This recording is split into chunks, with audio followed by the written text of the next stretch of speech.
বিসমিল্লাহির রহমানির রহিম। যে যেখান থেকে ভিডিওটি দেখছেন এবং দেখবেন লাইভ স্ট্রিমটি সরাসরি সকলকে জানাচ্ছি আসসালামু আলাইকুম রহমতুল্লাহ বারাকাতু।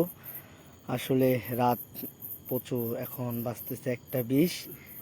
তো দেখতে পাচ্ছেন আমাদের ব্যবসা ফাউন্ডেশন ও ব্যয় চিকিৎসা পুনর্বাসন কেন্দ্রের পক্ষ থেকে বিনামূল্যে কবরক্ষরণ টিম এক গর্বিত সদস্য জনাব রাসেল এবং এদিকে রয়েছেন জনাব হানিফ।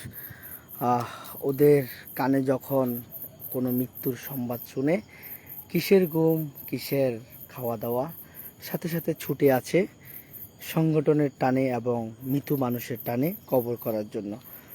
বলছিলাম লালখান বাজার মতি ঝর্ণা ইউসুফ স্কুলের সামনেই এক ভাইয়ার ছোট্ট সোনামণি 3 দিন টানা আইসিইউতে থাকার পরে ইন্তেকাল করেন। ইন্না লিল্লাহি ওয়া ইন্না ইলাইহি রাজিউন।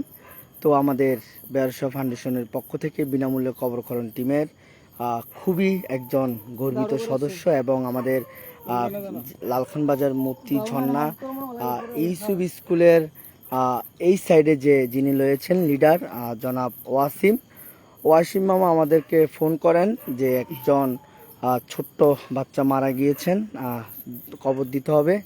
তো ওয়াসিম মামার নেতৃত্বে আলহামদুলিল্লাহ ওয়াসিম মামার কথা অনুযায়ী আমরা চলে আসি যে ছোট্ট বাচ্চার কবর করার জন্য। আসলে আমাদের এই ছোট ছোট সোনামণি যারাই মারা যান, আমাদের এই কবরের দায়িত্বে আছেন মোহাম্মদ রাসেল। কোনো ছোট বাচ্চা মারা গেলে সাথে সাথে রাসেল চলে আসে। তারপরও আজকে এখানে রয়েছেন আমাদের সিনিয়র মোহাম্মদ হানিফ। আপনারা অবশ্যই ওনাদেরকে সব জায়গায় দেখেছেন, উনি কবর করতে যান। তো আসলে দেখেন এই যে জিনিসগুলো খুবই ভালো লাগে যে এখন বাজতেছে রাত অলরেডি 1:20। দেখেন ফোন দেওয়ার সাথে সাথে না শব্দ নাই, সাথে সাথে কিন্তু চলে আসেন কবর করার জন্য। অসংখ্য অসংখ্য ধন্যবাদ জানাচ্ছি।